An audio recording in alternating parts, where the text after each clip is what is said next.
Olá, meus irmãos, Deus os abençoe, em nome de nosso Senhor Jesus Cristo. É um grande privilégio para mim estar aqui para essa conversa todos os dias. Me é algo muito cheio de graça e de motivação poder comentar uns poucos parágrafos da mensagem do profeta. Hoje eu quero comentar a mensagem Qual a atração sobre a montanha, a respeito de Apocalipse 10 e apoiá-lo com Apocalipse 16, quando o sétimo anjo jogou a pedra ao ar e ele disse: o julgamento está assolando a costa oeste. E ele disse que a partir daquele instante os julgamentos começariam sobre a terra. E a partir de então nós temos terremotos sobre terremotos, vulcões explodindo, tsunami, crise moral, crise econômica, crise financeira, por toda parte, tudo está sendo sacudido de acordo com a profecia. E a verdadeira igreja tem se aprontado com esse mistério dos 7 trovões, o mistério dos 7 selos, que disse o profeta, daria fé arrebatadora, fé para essa graça arrebatadora. A única forma de sermos despertados é pela revelação da palavra, e especialmente esses mistérios que dizem respeito à segunda vinda de Cristo, que está em 3 partes. Em 2 Tessalonicenses, que diz: o mesmo Senhor descerá do céu. Primeira parte, com alarido. Segunda parte, voz de arcanjo.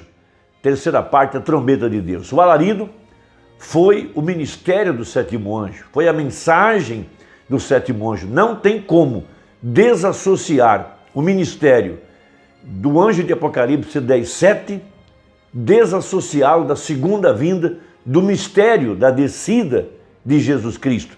Por isso Jesus disse: o mundo não me verá mais, mas vós me vereis. Quem? Os crentes. Porque os crentes deram ouvidos à mensagem do anjo de Malaquias 4.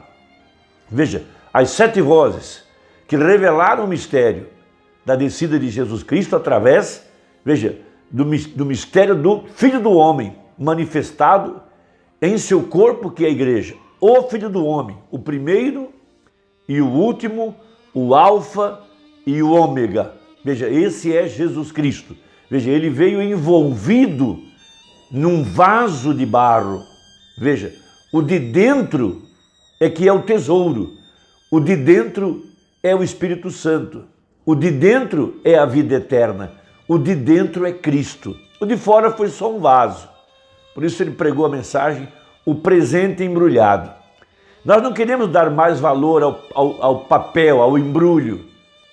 Nós damos o devido valor ao presente, e o presente é Jesus Cristo.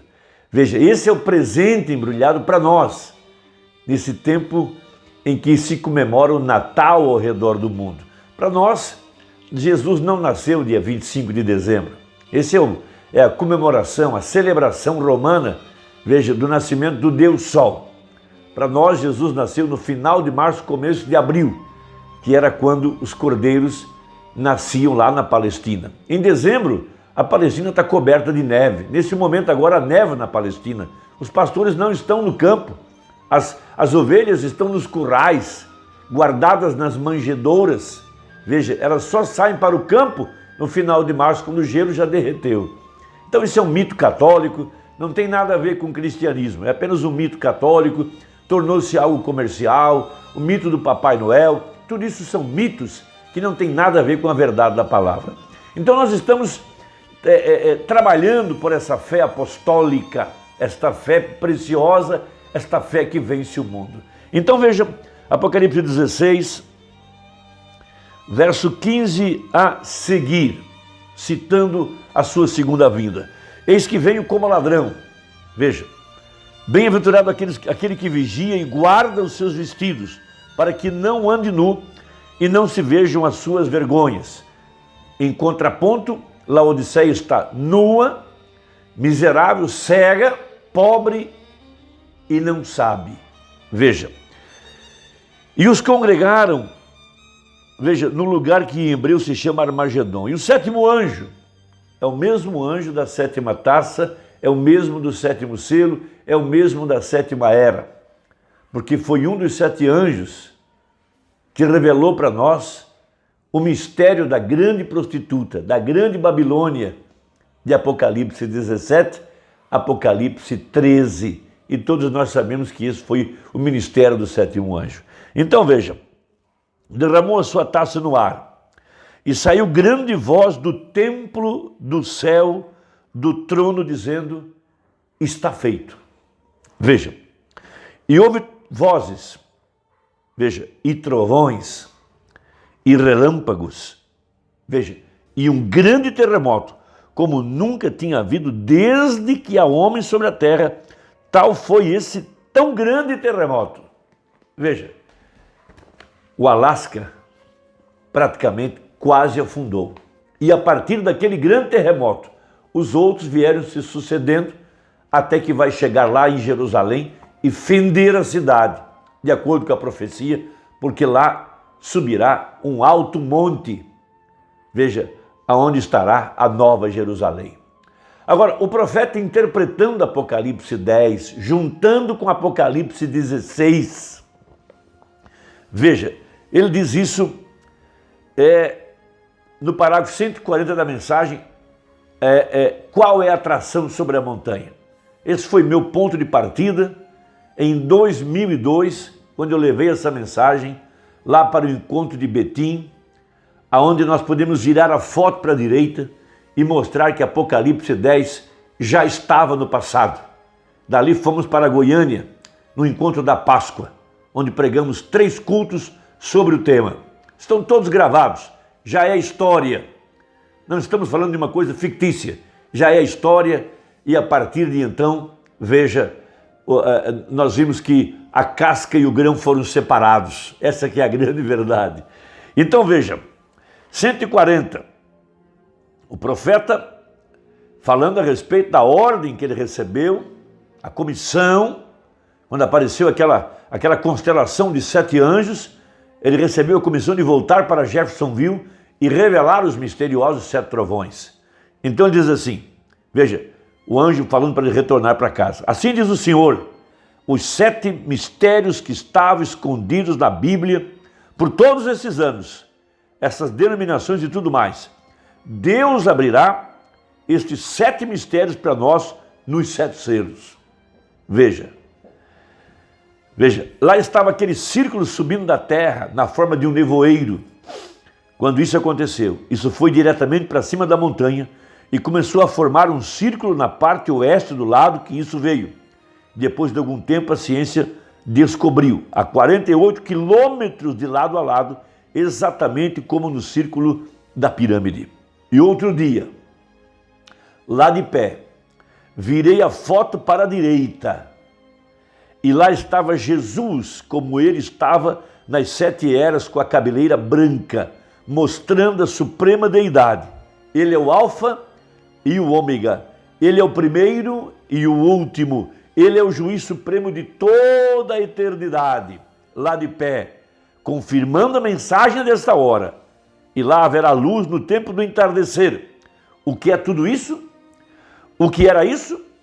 Veja, eu fui para o oeste, sobre aquele mesmo monte, agora já falando de 64. Primeiro ele falou do acontecimento de 63, 28 de fevereiro. Agora ele já vai para 64, quando ele tomou a pedra e jogou para o ar. Ele está associando as coisas. E fui para o oeste, sobre aquele mesmo monte, passando com Bankswood, o irmão, por lá, disse, jogando uma pedra para cima. Veja, disse ao Senhor Wood, assim diz o Senhor, você verá a glória de Deus. No dia seguinte, lá de pé, um redemoinho desceu e sacudiu as montanhas. Pedras cortaram a copa das árvores fora, cerca de 9 ou 10 metros acima de minha cabeça. Fez 3 grandes estrondos e os irmãos vieram correndo. E lá estava cerca de 15 homens de pé, pregadores e tudo mais. O que foi isso? Ele disse, o que foi isso? Eu disse, o julgamento está atingindo a costa oeste. Veja, ele está relacionando as escrituras. Mais ou menos 2 dias após aquilo, o terremoto quase afundou o Alasca. Veja, um terremoto, de acordo com Apocalipse 16. O que é essa luz lá em cima do Monte do Pôr do Sol, na floresta Coronado do Arizona? O que é esta coisa estranha que aconteceu lá em cima, que as pessoas que estavam dirigindo do leste para o oeste apanharam as pedras que estavam jogadas por lá onde isso atingiu.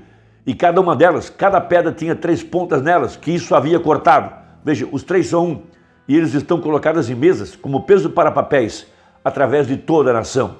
O que é esta coisa estranha sobre o monte pôr do sol na floresta Coronado? Júnior Jacques estava me ouvindo, ou está me ouvindo.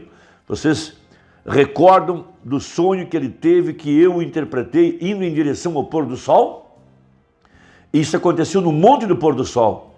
Veja, é o tempo do entardecer, o tempo do pôr do sol, a mensagem do pôr do sol através do cenário da história. O melhor, o cenário de profecia sendo cumprido. E haverá luz no tempo do entardecer sobre o monte pôr do sol na floresta Coronado, a 64 quilômetros ao norte de Tucson. Consigo um mapa e vejo o pico do pôr do sol lá. Veja, lá é exatamente onde isso aconteceu. E eu não sabia disso até outro dia.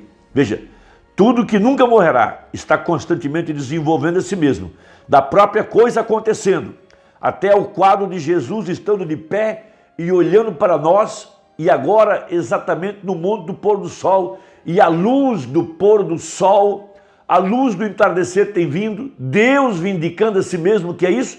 É o fato de que Deus e Cristo são um. A branca, quantos viram isso, a peruca branca sobre ele? Como falamos em Apocalipse 1, vem a deidade suprema, a suprema autoridade, nenhuma outra voz, nenhum outro Deus e nenhum outro nada. Nele habita corporalmente toda a plenitude da divindade. Os anjos, eles mesmos eram a sua peruca. Veja, amém? O que aconteceu sobre o monte do pôr do sol? Deus confirmando a sua palavra. Isto é o que é todo esse barulho. Observe, é Deus cumprindo sua palavra prometida outra vez. De Apocalipse 10, de 1 a 7, que diz: mas nos dias da voz do 7º anjo, quando tocar a sua trombeta, se cumprirá o segredo de Deus. O mistério escondido de Apocalipse 10, de 1 a 7, a última mensagem para a última era da igreja, cumpre exatamente nesta era. São Lucas 17:30, o dia em que o Filho do Homem fosse revelado. E ele diz mais para frente, isso já está no passado. Veja, esses misteriosos 7 trovões soaram para revelar para a igreja o mistério de sua descida. É impossível tirar o profeta de cena. Ele faz parte do mistério. Nele cumpriu seu alarido. Nele estava o ministério do Filho do Homem, Jesus Cristo encarnado. Apocalipse 10, de 1 a 7, o anjo forte descendo do céu com um livro na mão, um livro aberto, chamando os nomes, o supremo pastor, para colocar as suas ovelhas no curral, no lugar seguro, antes que as pragas caíssem. Se as pragas já estão caindo, há uma igreja que já se aprontou, há uma igreja que já entrou em Cristo, há uma igreja escondida no aprisco.